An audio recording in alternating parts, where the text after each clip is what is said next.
let me be crystal clear. I want to be excited here. I want things to be changing and going back to the way they were. Mark my words, though, and I hope I am wrong here. Please, in a couple of months, come back to this video and tell me how wrong I was and how I should have been excited for everything happening. We are not witnessing the AI bubble burst. All we are seeing is resources being taken from one set of projects over to another set of projects. So, a few days back, OpenAI announced the end of Sora video generation. This basically came out of nowhere publicly. I'm sure behind closed doors they've been talking about it for a while, but we'd not really heard anything about it. There weren't any rumors. It seems like this just pretty much happened overnight. What's crazy about this, though, is 4 months earlier, back in December, we were talking about a deal between OpenAI and Disney for $1 billion. OpenAI gave no indication it was working to wind down Sora in a blog post on Monday, so a few days prior, titled Creating with Sora Safely, the company outlined ways it began working to make the app safe for teens with stricter guardrails around harmful content such as sexual material, terrorist propaganda, and self-harm promotion. This gives me the indication that a lot of the people working at OpenAI also weren't aware this was happening, or maybe they just wanted to create some facade just in case they weren't certain they were going to do so. OpenAI told the BBC on Wednesday that it has discontinued Sora so that it can focus on other developments, such as robotics, that will help people solve real-world physical tasks. A spokesperson for the Walt Disney Company said, "We respect OpenAI's decision to exit the video generation business and to shift its priorities elsewhere," which is the most corporate of corporate answer you could ever give. Now, we don't have exact numbers, but I think if the numbers floating around are anywhere near accurate, it's pretty clear why they did this. Sora wasn't making money. In fact, people are estimating they were burning upwards of $10 million a day, some estimates going as high as $15 million to do what exactly? Generate videos of cats in Ring doorbells doing funny things? Ronald McDonald being arrested? TikTok videos of religious events and other things which might be amusing, might be fun, but can you justify burning millions of dollars every single day just to generate memes? Yes, there certainly was some use of it being used in advertisements and various things like that, but the majority of the usage was just slop. It was brain rot. It was just garbage. But I think much more importantly is the video generation had become very, very good, and it was becoming a very easy target for lawsuits, and there were already quite a few of those going on. Then the growing concerns regarding deepfakes, along with things like, fake security footage. And that footage, if you've not seen it, it's at a point where a stupid judge, a stupid jury could very easily be tricked by it. If you're OpenAI, maybe you don't have any morals about it. However, when you start counting up those lawsuits, there comes a point where you have to say, are we actually losing money from the lawsuits now? Does it make sense to continue doing this? And where is this going to go? Are the lawsuits going to slow down? Or is this going to ramp up even more as we deploy more of this, as more people are using this, as the tech gets better and better? Following that, a few days later, we saw this. Google has just announced TurboQuant, a new AI algorithm that reduces memory usage for large language models by a factor of 6 and improves speed up to 8 times via software. I'll leave the white paper linked down below. I do not have the time nor the technical expertise to explain how this actually functions and why this is better and why this is a good approach.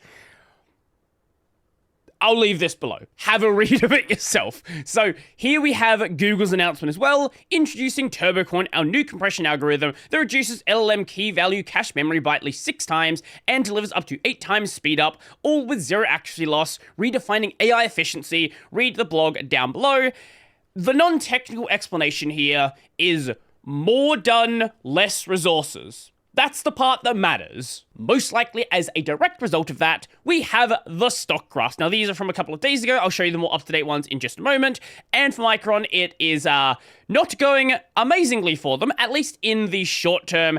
And the same thing can be said about SK Hynix as well. Micron, you might remember, basically pulled back on consumer RAM production, so a lot of people are rightfully very happy seeing the graph go like this. However, never forget that stock prices do not directly reflect the purchasing of a product or the price of the product. They're this complex combination of popularity, purchases, company drama, the market as a whole, your horoscope.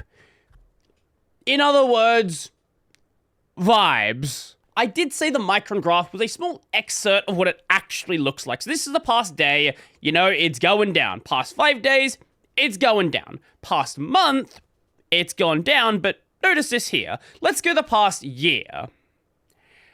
Yes, it has come down. And yes, if you got excited about Micron, like right here maybe, you're probably not very happy. But over the past year, it's still massively skyrocketed. This is not like a full correction of the market.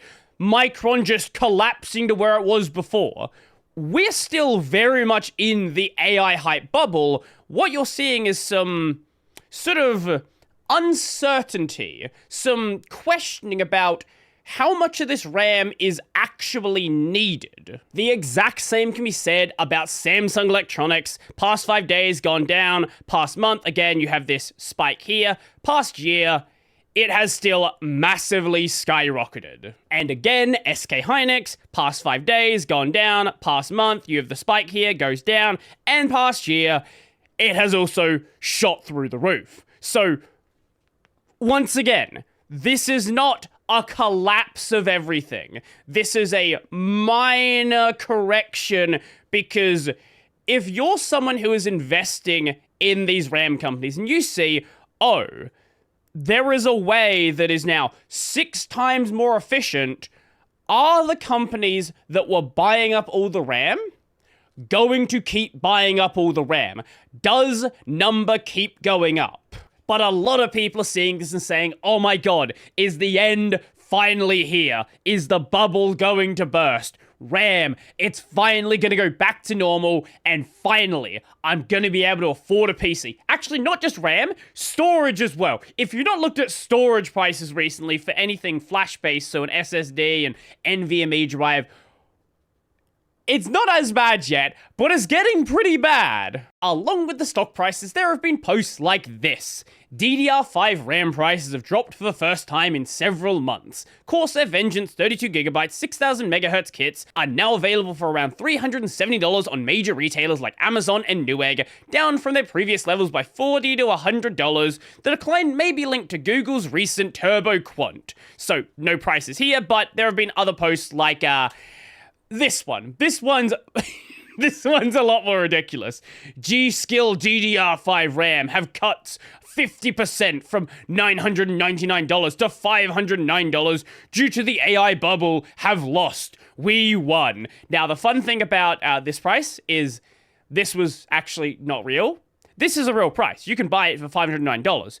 The listed price, that's not real. That is a fake listed price, so you can then market a deep discount as if the price has gone down to trick some people into actually going and buying it. This is what happens on Black Friday and various other times there are sales. You'll often see listed prices going up and then discounts onto the listed price, so maybe there's a bit of a discount, but not as much as it looks like. And I somewhat understand why people are believing this, because there are also rumors like this. RAM prices are plummeting after OpenAI failed to fulfill its commitment to purchase 40% of the world's supply and terminated its $71 billion SK Hynix promise.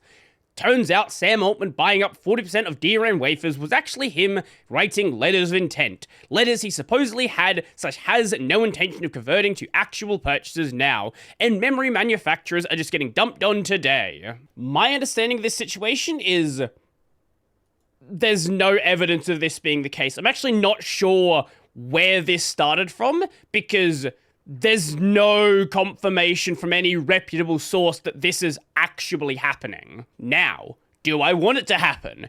Yeah, absolutely. There is no reason why you should be able to buy up 40% of the RAM production. I know, market, you can buy it if you have the money.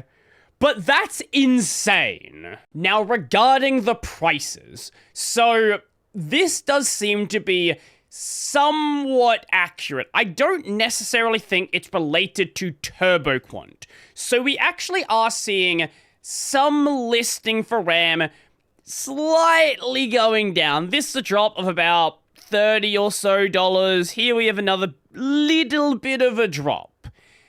This is not on every single kit, but you are seeing some of it here and there. The main reason I don't think this related to TurboQuant is retailers aren't just going to suddenly change their prices based on what is happening in the corporate space, based on stock prices. They're going to change based on what they're actually buying the stock for, and also, more importantly, what people are willing to pay for it. And I think that is what we are actually seeing here. There does appear to be some market correction, but I think what you're actually seeing is the consumer market is finally hitting the limit on what it can actually bear. This is how much people are willing to spend on RAM. People aren't buying PCs. People aren't building PCs. Sales of all PC hardware is through the floor. This is why. This graph is why. And there is a point that people stop letting the graph go higher because they're just not paying for it. I think this is that point. I understand the hopium. I understand the copium. But I just don't think this is going to be the end. And OpenAI has stated what they are doing here. Like, this is not something where we have absolutely no idea. OpenAI said it is shutting down both its Sora consumer app and the internet-based platform that professionals install to generate videos. Get your grammar checker out. The BBC understands that with the closure of Sora, OpenAI will no longer focus on developing video generation tools. The firm said it aims to create other forms of advanced AI, including agentic technology capable of autonomously completing tasks with little human oversight. This is what all of the big companies are wanting. They don't care about video generation. Yeah, that's gonna displace their marketing team. Sure, okay. But if you have something that is capable of doing human work, that has the potential of displacing all of the people who are working on computers. OpenAI plans to apply the same technology used to teach AI how to produce realistic videos to training robots. Image-making tools on ChatGPT have not been affected by Sora's closure, OpenAI said, most likely because image generation is vastly cheaper than 30 images a second for, 7 or 8 seconds. Here's what I think is actually going to happen. Firstly, OpenAI is not the only game in town.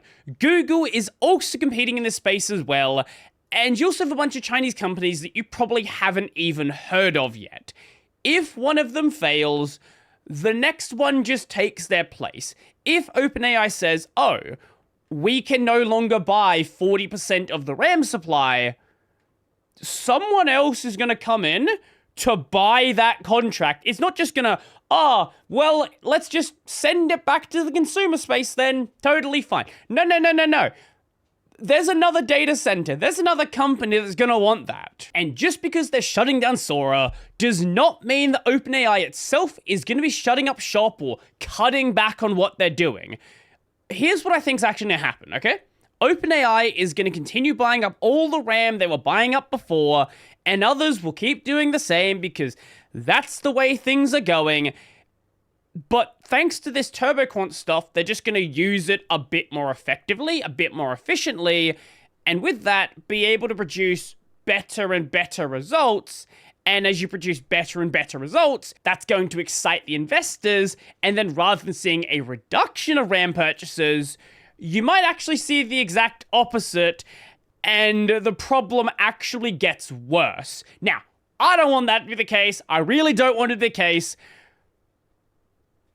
But I'm not excited here, right? Like, I've seen so many times that, oh, the bubble's gonna burst because of this, the bubble's gonna pop because of this, and I hope it does at some point. I just don't see that being the case now. I have lost all hope in this being a quick problem to solve. Any solution here is going to be a multi-year endeavor. In other Micron news, Micron plans to use GDDR memory modules for AI by stacking them together. They plan to stack up 4 layers of GDDR memory to lower costs. This can help make AI hardware more affordable. The company aims to start testing this year, with early samples possibly being ready in 2027. This is not the end of the bubble. You're entering stage 2 of the boss fight. Hopefully I am wrong, and if I am, let me know down below. I want to be wrong.